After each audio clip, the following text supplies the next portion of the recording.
Today I'm going to talk about U.S. military negligence in the Middle Eastern region when it comes to harm to local civilians. Now, the U.S. government has since released that these accidental deaths and harm caused to citizens is due to the fog of war, and that that it's the price you pay for urban fighting with like a faceless, like colorless uh, enemy who's not wearing their colors like a country. With 165,000 citizens' deaths in the last year, U.S. opinion in the region is dropping, with Afghani President Hamid Karzai accusing the U.S. of military incompetence.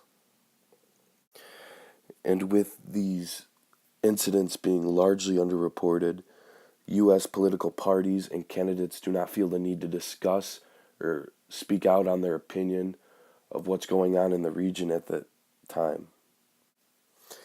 So here's some of the highlights from the last year. 405 civilians killed in a U.S.-led airstrike in Syria. They did this to stop ISIS, but just look at the collateral damage. It's 405 people dead. And then since 2012, drone usage has been up 72%, and only 90% of the people that die from drone strikes are not its target. Now that's what you come to expect with these drones. They fire missiles. There's going to be collateral damage, but still, this needs to stop.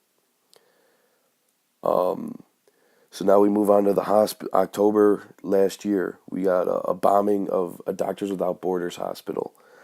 42 dead, 30 of them civilians. Now, Hospitals Without Borders is an organization that recruits doctors to go out around the world in the poor and malnourished countries and help them out and teach them medical health and like how to take care of themselves. Yeah, we bomb these people with an AC-130 gunship. So I have no idea how this mix-up happened. Like usually hospitals have a giant hospital sign in front of them, and it's not like we don't have the money to fix this or come up with some sort of technology to correct it. We dumped $801.9 billion in the Iraqi operation so far. Now the laws that this breaks, this doesn't break any civil laws because it's not preemptive. The gunners don't know they're killing civilians, so there's no war crimes there. But natural law and human dignity it breaks, treating these people as essentially cannon fodder and really just not taking any serious steps to prevent their death. And then there's also the church law. The church calls for us to correct this and to keep human life sacred. As Jesus taught us, we're all equal. You could be a prostitute and he'd accept you. It's all circumstance, but this is just crazy. All these wrongful deaths going on in the region. I really don't know what to say. Now, I believe the sin in this is mortal, but it's not the act of doing it as the troops are. It's the politicians and generals that are not working to remedy this.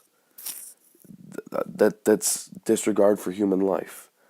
But some of the things I think we should do to remedy this is maybe develop technology allowing us to identify targets better, putting in policies or requirements before you call an airstrike so that you have a better confirmation of who's in the building and who you're exactly targeting, or maybe taking a civilian count beforehand, or some sort of attempted evacuation of civilians might end up remedying the situation.